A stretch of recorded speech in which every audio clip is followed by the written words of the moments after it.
Amén, amén. Qué alegre verlos. Como ya saben que me gusta tener las manos libres, no micrófono, sino que el Señor me hizo favor de ponérmelo aquí. Pero qué alegre, qué alegre. Miren, me gozo mucho en el Señor de verlos a todos. Les escribí a los que están en el grupo temprano. Tenía muchas ganas de verlos, de compartir con ustedes. Porque es un día fenomenal, es un día espectacular que el Señor ha hecho. Es un milagro, amanecimos. Qué mayor milagro que estar con vida, ¿cierto? Claro, hay desafíos y lo que tuvieron que vivir aquellos que tienen la cruz de tener que jalar a sus familias y venir, pues vinieron. Gloria a Dios, aquí estamos, ¿cierto? Y con mucha ilusión, miren, a lo largo de este año, platicando, no me recuerdo en dónde, me recuerdo con quién, sé que habían más personas, pero hablando con alguien yo le comenté un tema. Esto es un tema que el Señor me dio hace muchos, muchos años. Voy a decirlo y lo voy a decir con respeto, pero es el kinder del cristiano. Lo básico de que tiene que hacer aquel que se cree o se hace llamar hijo de Dios, que es lo básico con lo que tiene que cumplir, ¿verdad? Porque eso que anda diciendo es que todos somos hijos de Dios, eso es mentira. La Biblia, la palabra del Señor dice, hijos son únicamente aquellos que hacen la voluntad de mi Padre que está en los cielos. Todos estamos al alcance de ser hijos. Basta una oración, rendirnos, y no rendirnos solo a los pies de Cristo, sino rendirnos a su señorío. Eso quiere decir, hacerlo nuestro Señor, y si Él es mi Señor, yo voy a hacer todo lo que Él dice que yo debo de hacer.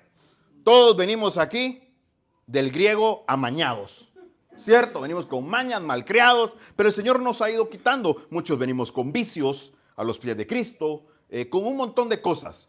Pero cuando nos sometemos a ese señorío, el Señor empieza a trabajar en nosotros y empezamos a adoptar la cultura del reino, ¿cierto? Pero eso inicia con el kinder. Y a eso yo lo he titulado los 7 deberes cristianos.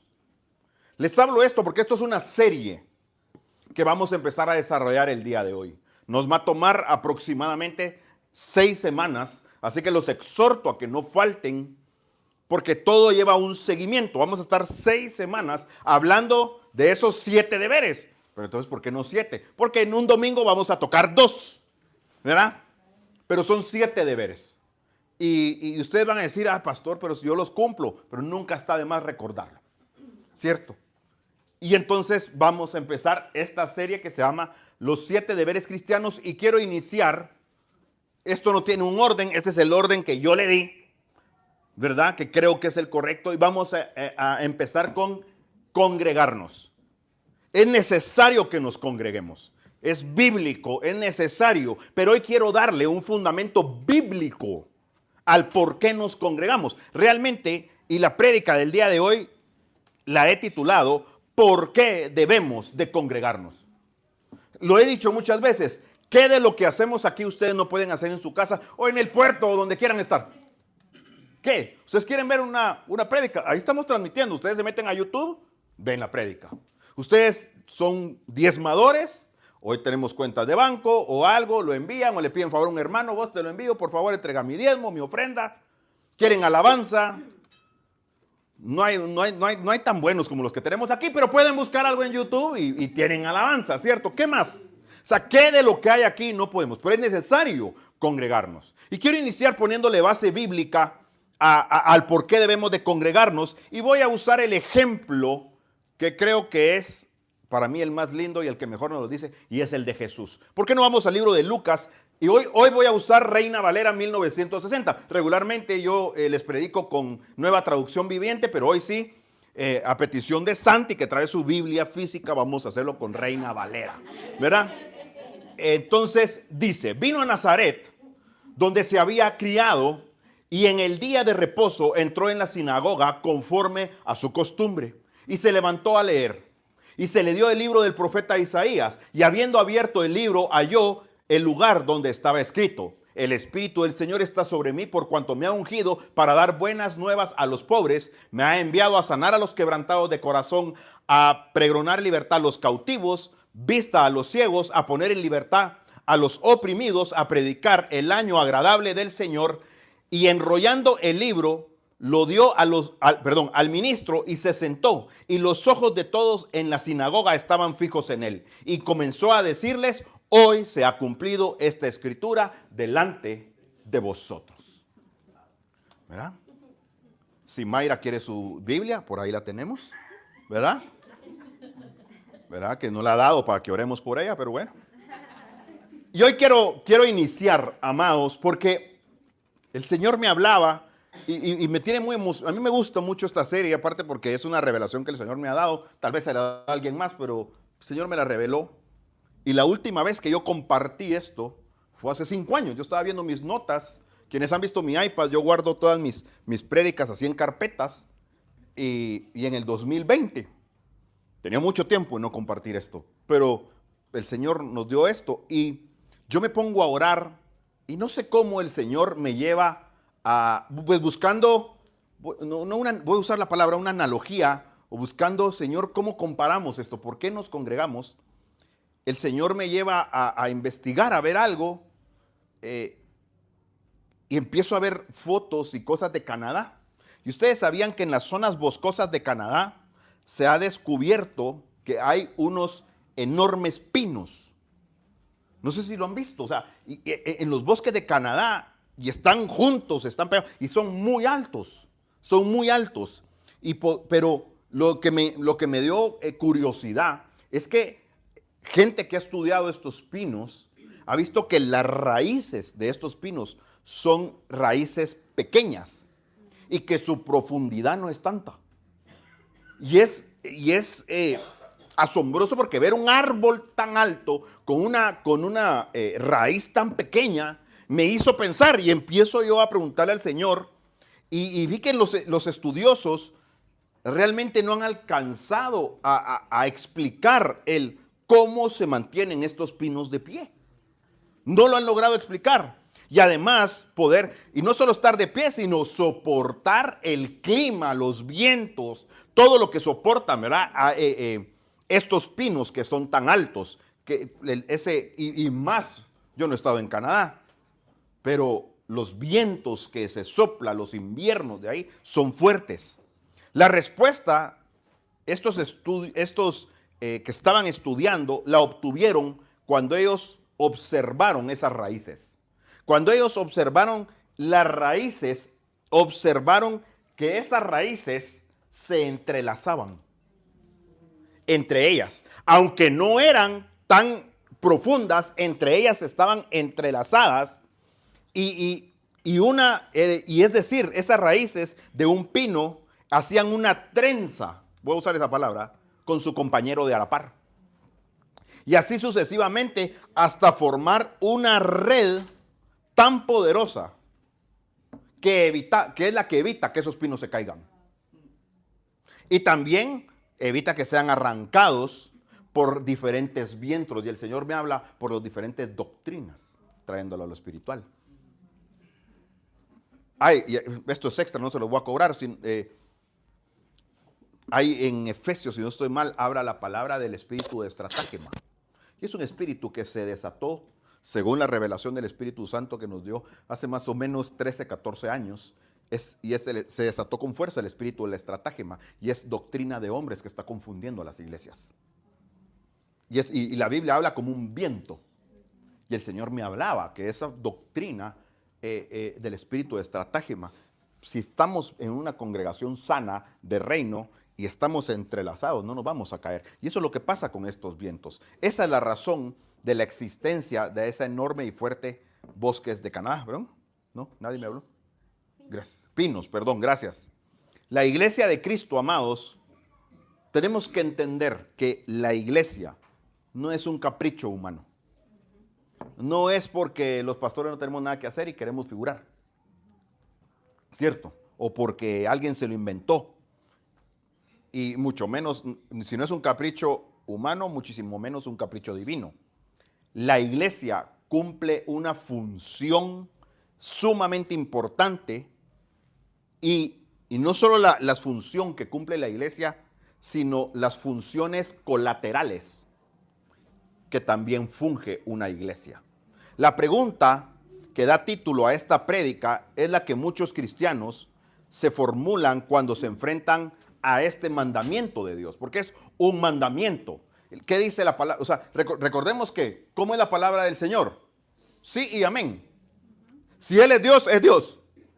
Él no tiene que decir, yo te ordeno o este es mi mandato. No, si Él dice hacer esto, hacelo, punto. ¿Cierto? Entonces toda su palabra, por eso toda la palabra es profética y por eso toda la palabra es un mandato. Si el Señor dice, hagan esto, es un mandato.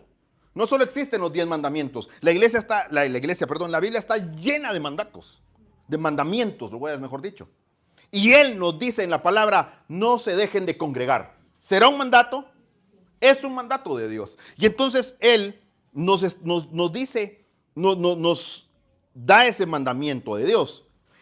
Y esta es una pregunta de vital importancia contestar, no con razonamientos lógicos. Porque, ¿por qué nos congregamos? Y sí, muy bonito, porque aquí veo a mis hermanos y hoy que los jóvenes se organizaron, más me asombra que no hayan venido, pero les apuesto que a las 3:30 sí van a estar allá. Pero ese es otro tema. Pero ¿por qué? ¿Por qué lo hacemos? ¿Cierto? Y como les decía hace un rato, no podemos contestar esto únicamente con razonamientos lógicos, sino hoy quiero contestarlo con la palabra de Dios. ¿Sí?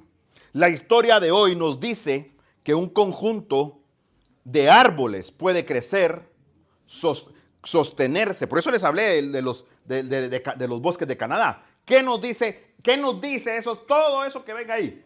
Nos dice que esos árboles pueden crecer, sostenerse y resistir. ¿Pero cuándo? Cuando están unidos, ¿cierto? En un grupo de sus iguales. Porque ¿qué pasa si yo pongo este y a la par pongo un perejil para que se... ¿Ah? No.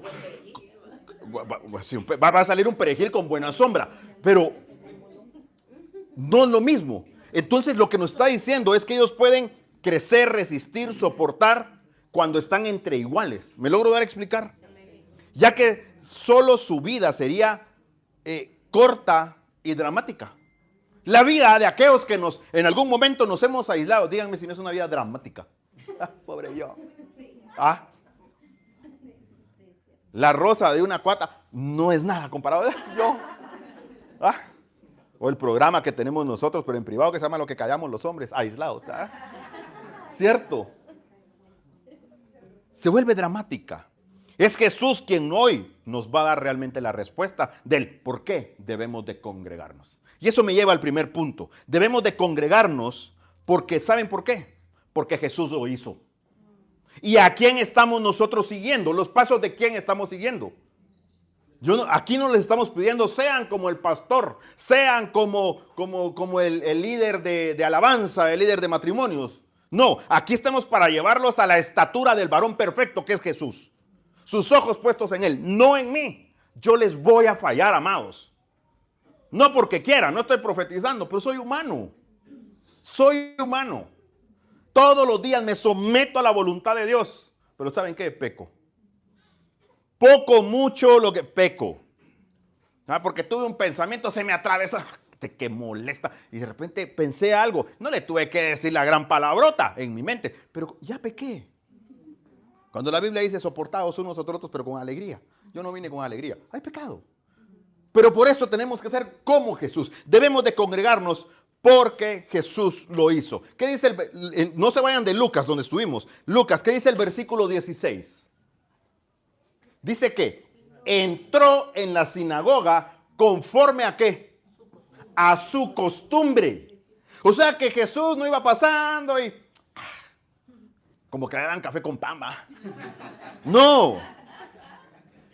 ¿Cierto? Miren, amados, la sinagoga, empecemos porque la sinagoga surge durante el tiempo de que los judíos estuvieron, ¿cuál es la palabra? Exiliados en Babilonia.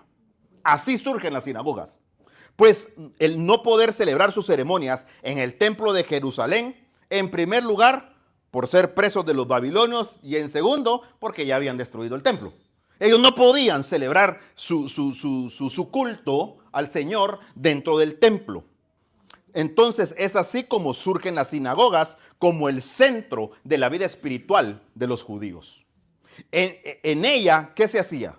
Se leía las escrituras, se elevaban salmos de alabanza al Señor. Una vez liberados, el pueblo de Israel, una vez liberado del cautiverio, la sinagoga no murió, sino sigue presente. Algunos eruditos bíblicos dicen que la sinagoga es lo más parecido a una iglesia cristiana de nuestros tiempos. Lo comparan, búsquenlo. San Google lo dice. Y yo le creo. Jesucristo recién estaba llegando del desierto. Este pasaje de Lucas ocurre cuando él estaba regresando del desierto, de la prueba. Y llega justo el día que la ley de Dios denominaba el día de reposo, donde se llevaba a cabo las actividades espirituales grupales de un judío común y corriente. Común, ¿cierto? Activo, por supuesto, ¿verdad? La palabra nos dice que Jesús se reunía, ¿cuándo? El día indicado. Es que eso es lo que me encanta. Jesús no decía, miren muchachos, yo soy el Hijo de Dios y a mí ustedes me hacen los mandados. Que él hubiera podido. Si alguien podía hacer eso, era Jesús. ¿Sí o no? O sea, si alguien tenía, y todos le hubiéramos dicho, no, sí, Jesús, tú tenés mucho que hacer. Y tu ministerio, 3 años, no, métele candela, hermano. No, él llegaba el día indicado. La palabra nos dice que Jesús se reunía el día indicado, el sábado.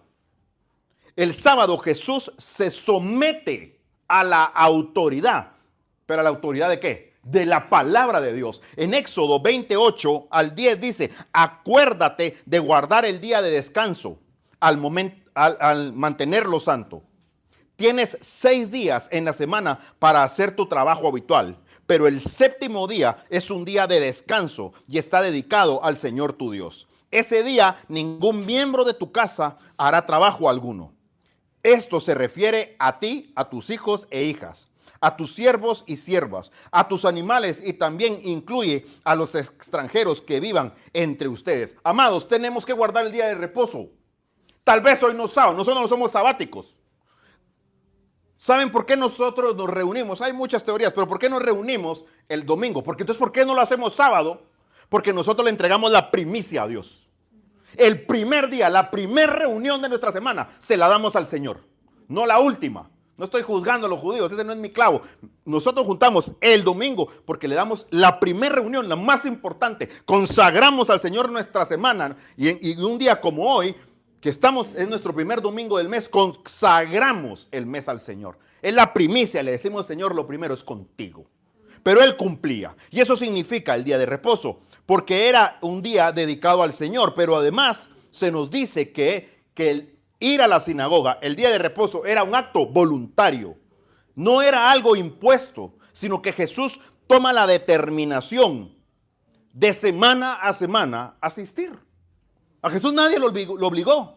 No leemos en la Biblia que Dios le dice, y cuidadito me fallas. No, él iba voluntariamente, ¿cierto? Jesús era un hombre con una vida espiritual, no religiosa. ¿Cierto? ¿Estamos de acuerdo? Es que caemos a lo que siempre les predicamos y que es la esencia de nosotros. Miren, la religión es necesaria, amados. Sí, en el mundo en el que vivimos hoy es necesaria, pero por encima de eso está Jesús. Y eso es lo que predicamos en esta casa. No estamos hablando de ecumenismo. No, reprendo al diablo con el ecumenismo. Porque el ecumenismo es la base, es el escenario del anticristo. Pero por encima está Jesús y la palabra. ¿Cierto? Y eso, Jesús lo que tenía era una vida espiritual. Una relación con el Padre, no una religión. ¿Por qué? Porque su asistencia no radicaba en la práctica de una religión, sino de una espiritualidad vigorosa y diaria. Él iba a la sinagoga, no porque tenía que cumplir con una religión, sino porque él tenía una relación, él tenía una vida con el Padre. Y qué rico ir a la casa de mi Padre, ¿cierto? Y podríamos basarnos en el famoso, y que nosotros lo citamos también porque me encanta, Salmo 133. ¿Qué dice Salmo 133? Mirad cuán rico y delicioso es habitar los hermanos juntos. Pensemos, aquellos que ya tienen segunda generación ya grande o incluso tercera. No es rico tener a toda la familia, tener a los hijos, nietos, chuchos, gatos, ¿verdad? Capibaras, todo en la casa. Es bonito, uno como papá se siente, yo recuerdo la casa de mis abuelos paternos, ellos vivían en una finca y de tanto regalar tierra empezaron a regalar, como 5 familias, me contaron a mí la historia, como 5 familias regalaron tanto que se volvió aldea. Mis abuelos se quedaron con una casita, creo que era de 12 por 15, una cosa así, o 7 por 3 cuartos, eran 15 hijos ustedes. Solo mi papá y mi tío tuvieron 3 hijos, después todos de 6 para arriba. Pero ahí nos juntábamos todos ustedes. Y eso le daba vida a mis abuelos. Y a mí me encantaba de pequeño, de lo poco que recuerdo, ¿cierto? Entonces qué bonito es estar ahí. Y es porque Jesús tenía una vida no religiosa, sino él tenía una vida espiritual e iba a la sinagoga voluntariamente. Tenía ya la costumbre, también tenía, pero no solo la costumbre, sino la disciplina y la actitud para ir semana a semana a la sinagoga. La Biblia no dice que Jesús, por ser Jesús, se reunía esporádicamente, como les decía hace un rato. Él decía, no, hay muchos que liberar. No, ya no me dio tiempo. Ahí me pasan el link, que la gran. Voy a ir a sacar al gadareno. No, cierto, ¿verdad? Dentro del estilo de vida de Cristo, al reunirse con sus hermanos judíos, era ya parte de él. Y como era parte de él, él no podía dejar de hacerlo. En varios pasajes de los evangelios vemos a Jesús dentro de la sinagoga. No solo en Lucas. Y no solo en esta historia, porque vamos a encontrar esta historia en Lucas, Mateo, Juan y los 4 evangelios, se me fue uno. Marcos, gracias.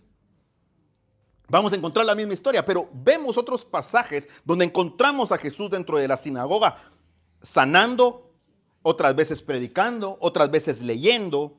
Hace un momento les decía que la asistencia de Cristo a la sinagoga, que a la reunión semanal, no era una práctica religiosa, sino era la expresión natural de un hombre espiritual. ¿Por qué? Porque Jesús mantenía una comunión diaria con Dios Padre.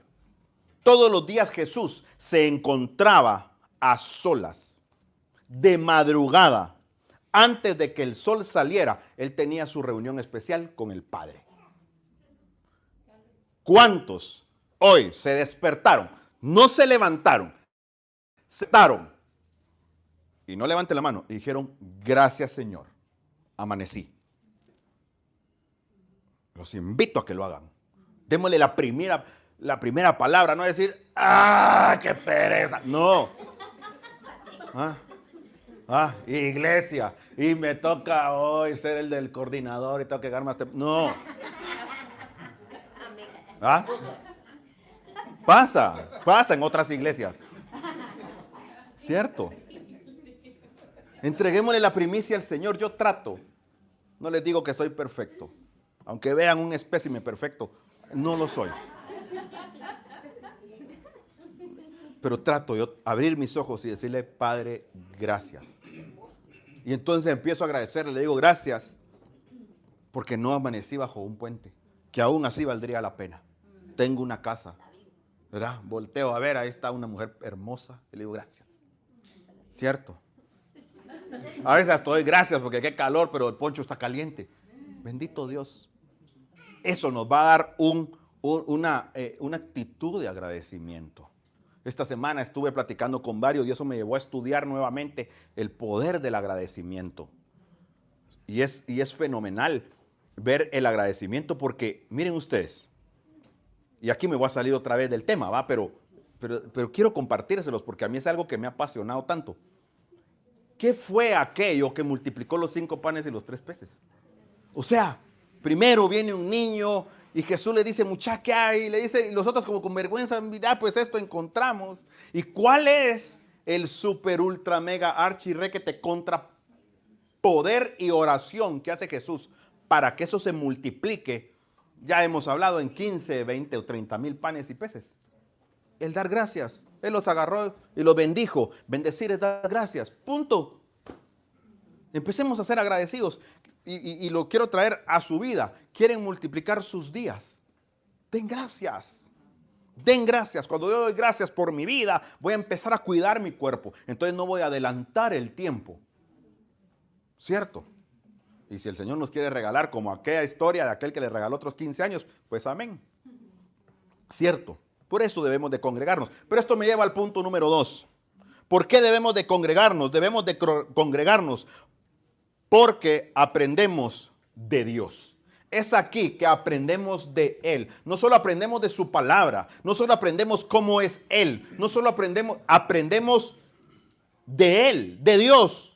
No solo de cómo es Él, sino de cómo es Él para yo como ser. Y vean lo que dice el versículo 16 y 17. Dice, y se levantó a leer. ¿Cierto? Entró en la sinagoga y se levantó a leer, y habiendo abierto el libro, halló el lugar. Miren, un aspecto por además interesante es que Jesús no solamente asistía a la sinagoga, a.k.a. iglesia, por gusto, costumbre o convicción, sino que lo hacía, ¿para qué? Para su beneficio. Jesús asistía porque era para su beneficio. La reunión se llevaba a cabo en la sinagoga. Miren, en la sinagoga participaba una persona que dirigía, un levita y 5 personas de casa. Eso era los servidores y toda la mara que estaba al tanto del servicio en la sinagoga, el día de la reunión. Y en la reunión se observa que Jesús no era un simple, y voy a usar esta palabra con respeto, un simple espectador. Pues se dice que él se levantó a leer la porción de la escritura. Eso a mí me dice que Jesús estaba involucrado en la vida de la sinagoga. ¿Cierto? ¿Cómo lo hacemos hoy en las iglesias? ¿Cómo lo hacen ustedes en su trabajo? Aquel que le echan ganas, que llega temprano, uno dice, bueno, yo voy a tomar en cuenta a este cuate. ¿Verdad? O si es el que viene temprano, le voy a dar llave porque me ha visto que es honrado, he visto para que pueda entrar me abre el local, me prenda las luces, yo qué sé. Tenemos que ser parte de la iglesia, lo mismo. Aquí, bueno, lo primero se hace si Dios nos da la orden. Porque nosotros podemos ver a gente muy activa, pero si a nosotros no nos da el banderazo, no podemos servir a nadie. Pero esa es otra prédica. Pero a mí lo que me habla es de que Jesús era parte activa de la sinagoga. Él estaba involucrado en la sinagoga. Otra vez vemos cómo Jesús no era un simple invitado. Esa historia que leímos en Lucas no es que él se le ocurrió y solo llegó porque lo invitaron. ¿Quién invita a un desconocido? Pues miren, la lectura solo podían hacerlas en la sinagoga los miembros que eran regulares, constantes a las reuniones. Recordemos quiénes precedían esto. Pero eran fariseos. O sea, ley. O sea, si este man no cumple por así llegar a levitando, no lee nada. ¿Sí o no? Y Jesús leyó. Recordemos que ellos no lo reconocían. ¿Por qué le dieron la porción para leer? Porque él era parte activa de la reunión. Jesús era visto como un hombre en el que se podía delegar responsabilidad. Ellos vieron que Jesús era una persona confiable. Más adelante se nos dice que le fue dado el libro del profeta Isaías. Jesús sabía, no solo era parte, a él le dieron el rollo. Ahí podríamos entrar a hablar de sujeción. Porque él no dijo, espérense, él lo que le dieron en el tiempo, él estaba sentado, o sea, él no llegó tarde. Y bueno, denme mi pasaje porque yo tengo que hacer bien, 8 enfermos tengo allá afuera. No, él llegó, se sentó, participó en la alabanza, participó, yo qué sé, café con pan sabroso, y esperó su tiempo para poder leer. Y le dieron el libro. Pero como él sabía buscar las porciones del día, resulta que le dan el del profeta Isaías y él busca y escoge. La Biblia no lo dice, eso es lo que yo creo y lo que el Señor me hablaba. Él sabía buscar y lee la porción de Isaías 61:1.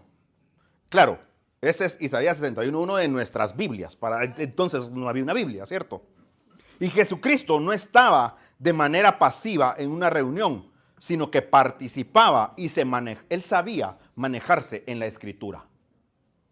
Él sabía, él se para y él escoge ese lugar. Él no lo hizo con arrogancia. Él lo hizo con la humildad de todos los que nos paramos aquí, como los que se sientan ahí, a recibir la porción de lo que el Señor nos está dando, el privilegio. Tradicionalmente, nuestra educación nos lleva a solamente aprender, ¿sí o no?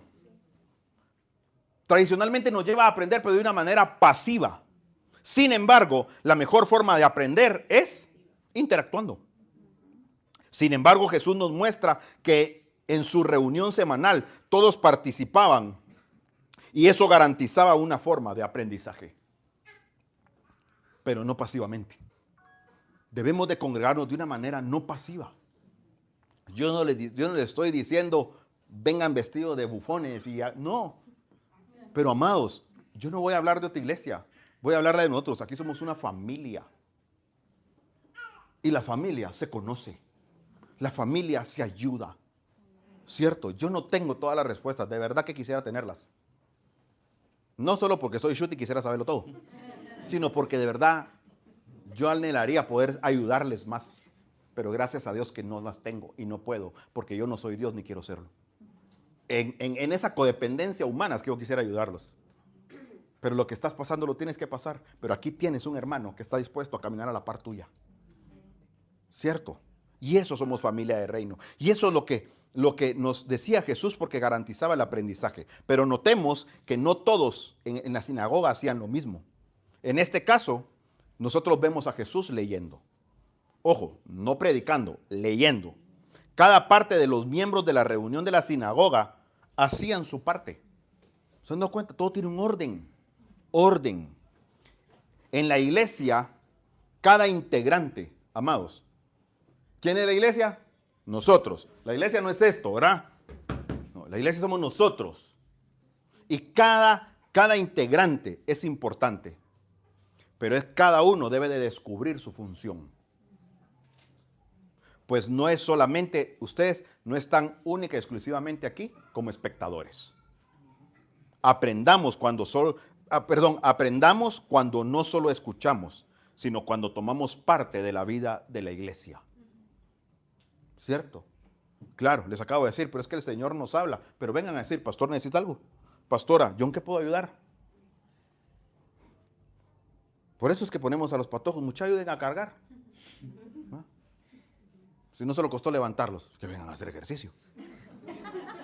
¿Cierto? Y esto me lleva al tercer punto.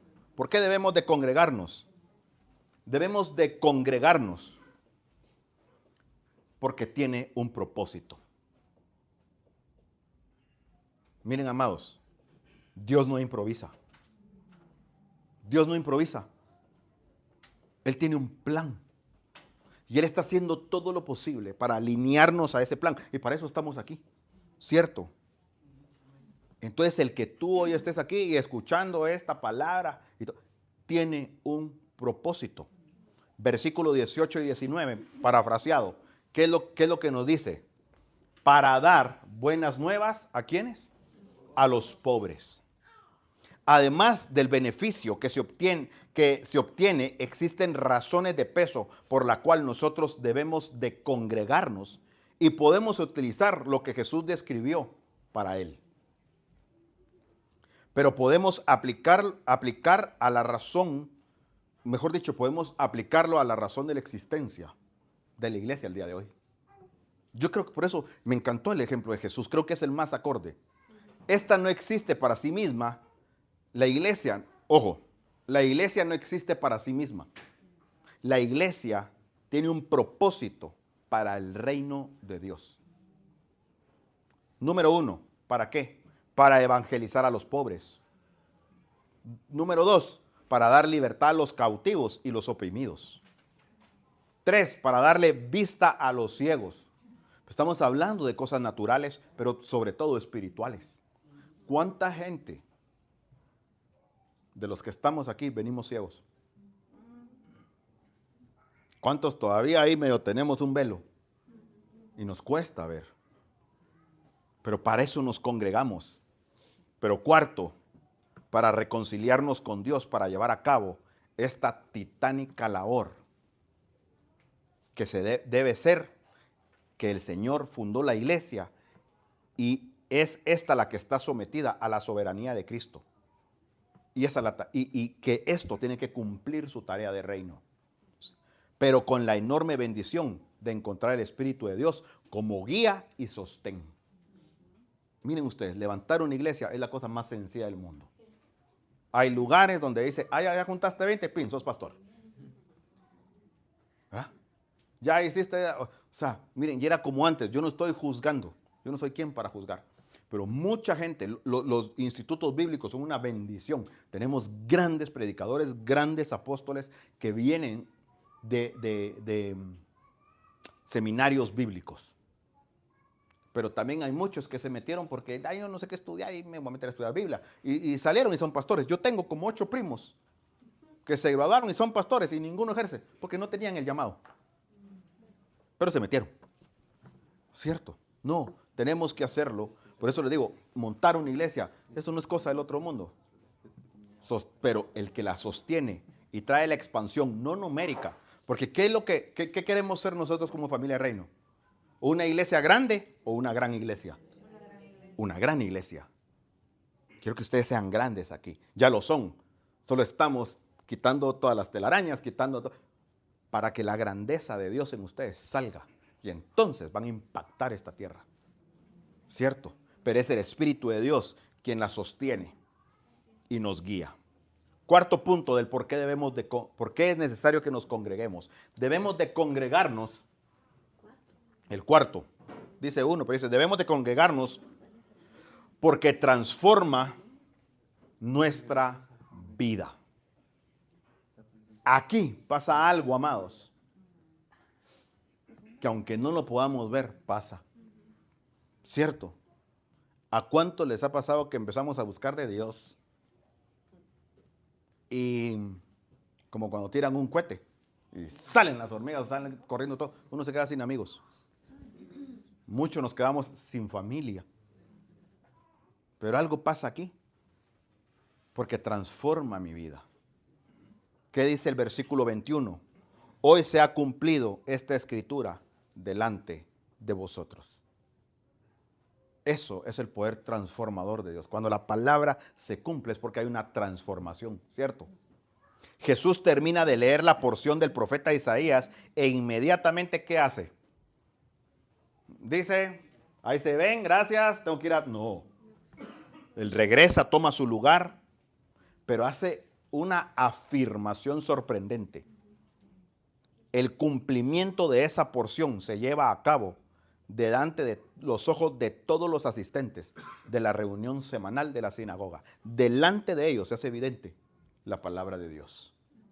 A pocas semanas de haberse dado a conocer Él como el Cordero de Dios que quita el pecado del mundo, que fue ahí, Jesús inicia su misión redentora y la inaugura en la reunión de la sinagoga.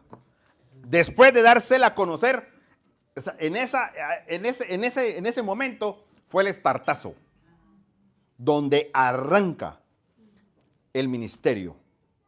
Voy a decirlo de esa manera, o mejor dicho, la misión redentora.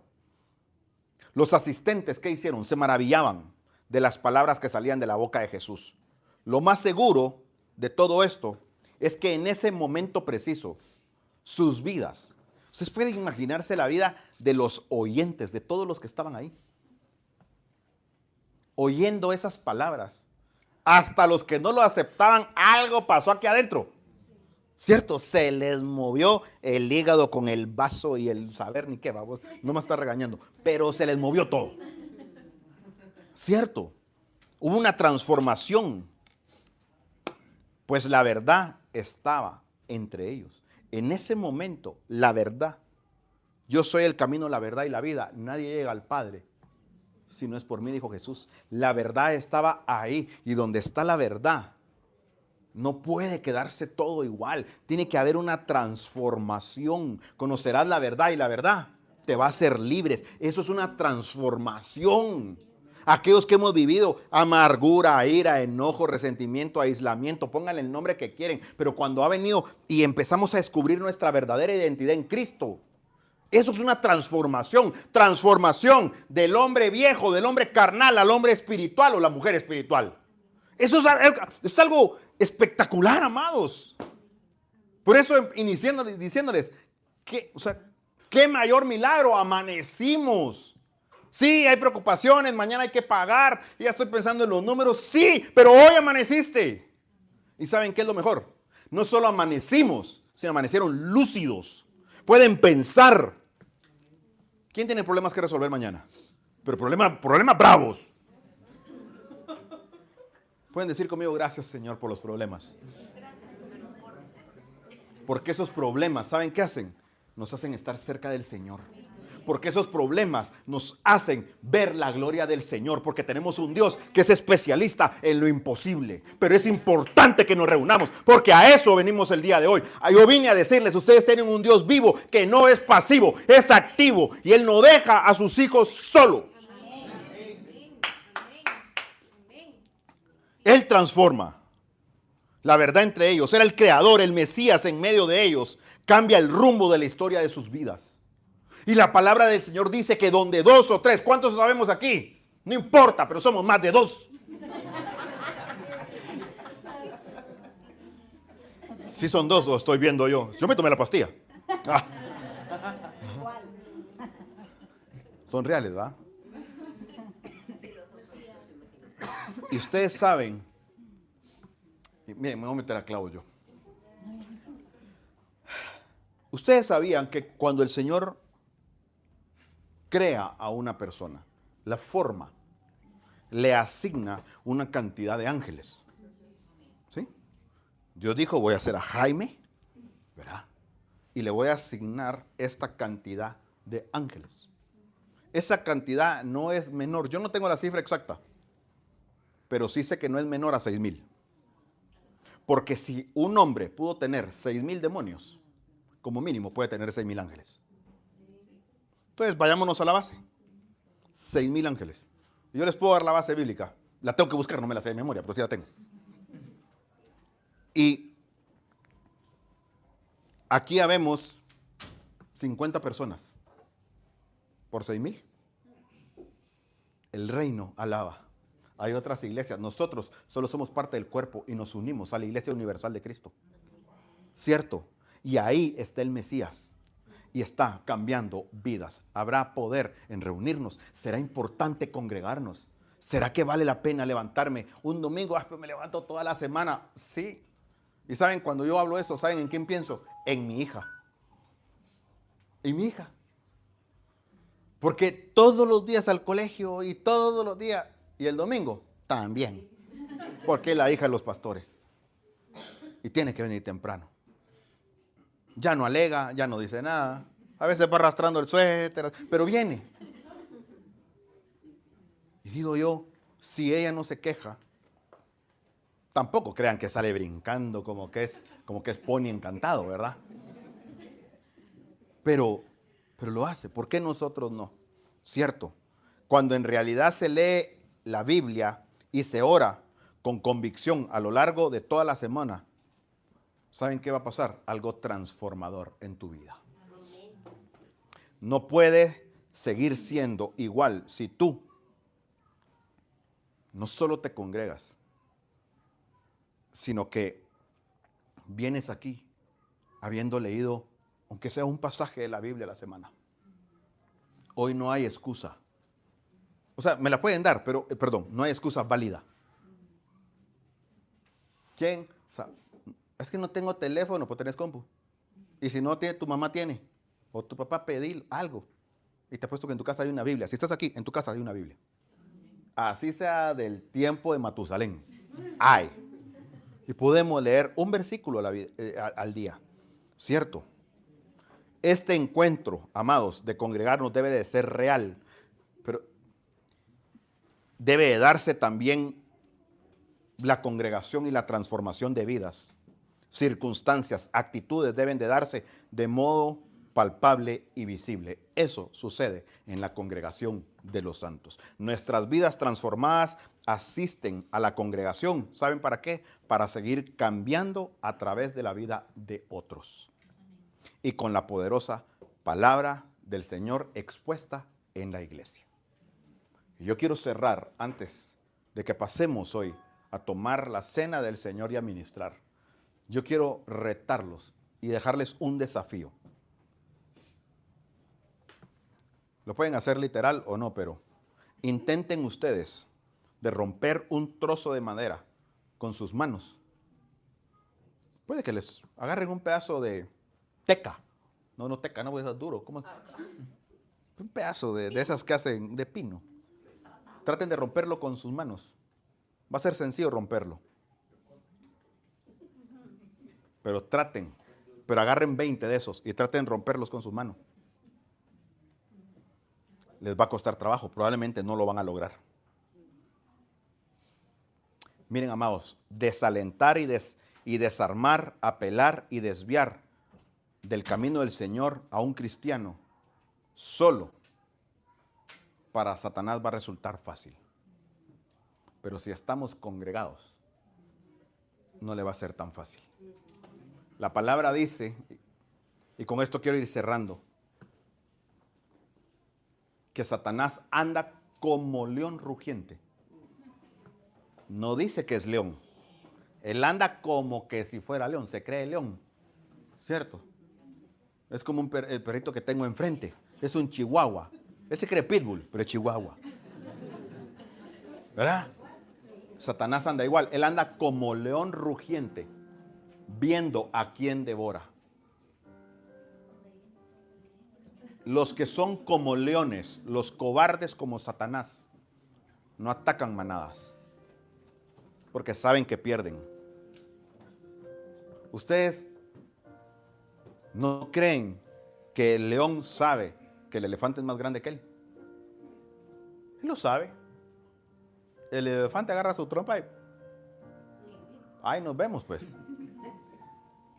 Pero ataca primero y ataca por cobarde, porque sabe que es menor. Claro, se arma de valentía y dice, yo sí puedo, digo yo que eso decir, ¿va? Yo soy león y le voy a dar penca a este. Pero Satanás anda como león rugiente.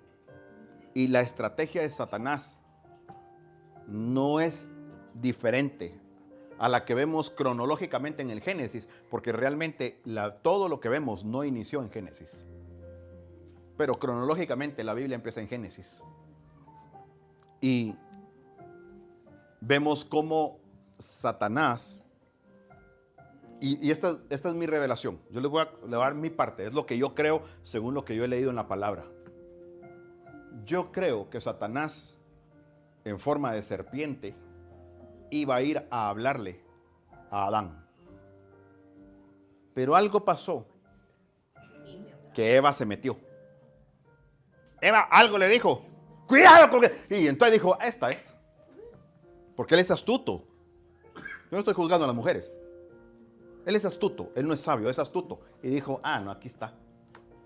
Y nosotros vemos una conversación donde a pesar que Adán está a la par de ella, la Biblia no dice que Adán estaba a la par, pero seamos entendidos en la palabra. Dice que ella comió y le dio. En ninguna parte dice que comió y salió corriendo a buscarlo debajo del árbol donde él estaba echado. No. Dice que, porque eso nos enseñaban en la escuela bíblica, ¿no? Cuando éramos chiquiticos.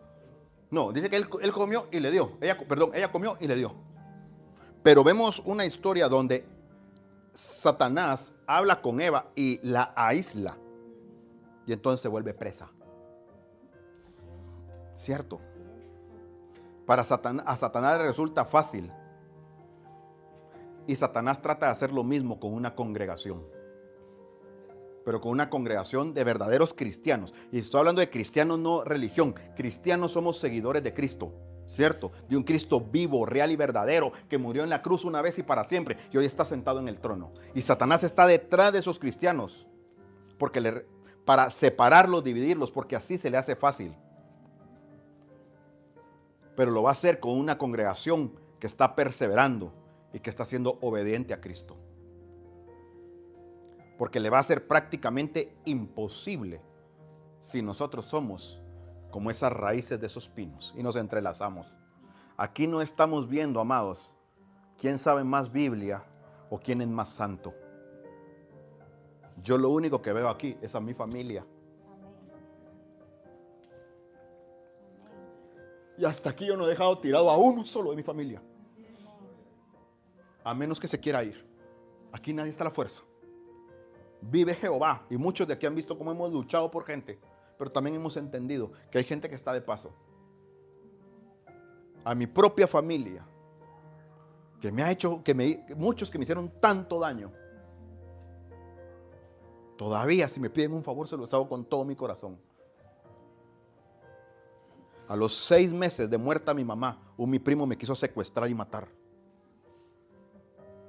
Y hace 2 años estuvo en el hospital y salimos de aquí con Luisa a orar por él con todo nuestro corazón. Bendito Dios que Dios hizo el milagro, él está con vida. Estaba perdiendo, ya no estaba lúcido. Cuando los hijos me vieron entrar, mi esposa está de testigo, se quedaron asombrados, nunca esperaron que yo estuviera ahí. Porque yo en mi corazón, dentro de la congregación, pude sanar. Dios me sanó viendo como otros perdonaban, diciéndoles, oren por mí. Tal vez no les decía mi problema, pero decía, oren por mí. Y para eso estamos hoy aquí. Amados, no dejemos de reunirnos en este lugar, porque Cristo desea vernos a cada uno y Dios desea verte adorándolo a Él, pero quiere que tengas un corazón agradecido. ¿Por qué no nos ponemos de pie y vamos a orar?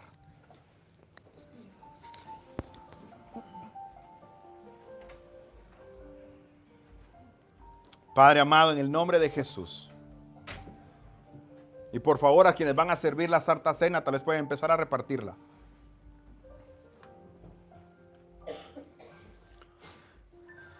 Y cierren sus ojos. Ahí les van a tocar su hombro delicadamente para que puedan recibir su Santa Cena. Como cada vez que nos reunimos, si alguien no desea tomarla, aquí no es juzgado. Este es un tema personal. Tú con Dios. Si ustedes ven que el vecino no tomó su Santa Cena, no lo juzguen. Es su relación con Dios. Pero yo les oro hoy para que cierren sus ojos y le digamos, Señor, hoy te damos gracias. Padre, tal vez hoy no inicié mi día dándote gracias porque amanecí. Gracias porque tengo una familia y una familia que me ama. Gracias porque tenemos una casa, tuvimos ropa que ponernos. Señor, genuinamente hoy te doy incluso gracias por los problemas, porque esos me acercan a ti. Y sé que van a hacerme ver tu gloria. Padre, hoy delante de ti estamos. Sin ti no somos nada, Señor. Padre, hoy cada uno de los que estamos aquí, estamos viviendo el mañana del que ayer tanto miedo teníamos. Yo quiero que pienses cuántas veces pensaste, no voy a amanecer. No sé qué voy a hacer. ¿Cuántas veces tú pensaste, cómo voy a pagar esto? ¿Cómo voy a comprar el supermercado? ¿Cómo voy a pagar la renta? ¿Cómo voy a, no sé, qué la necesidad pequeña, grande? ¿Cuántas veces te viste en un problema de salud y pensaste morir? Y aquí estás, amado. Esto es la obra redentora y maravillosa de nuestro Cristo Jesús. Y hoy te damos gracias por eso, Señor. Pero dentro de ese mismo agradecimiento, yo hoy les voy a pedir que ahí en silencio, cada quien hable con su Dios, hablen con su Padre, con su Señor. Y díganle, Señor, yo reconozco que he pecado. Yo reconozco que no he sido un buen hijo o una buena hija. Y ahí en silencio, en tu espíritu, confiésale tú tu pecado. Así que, amados, terminemos hoy dándole gracias al Señor. Levanten sus manos y adoremos al Padre.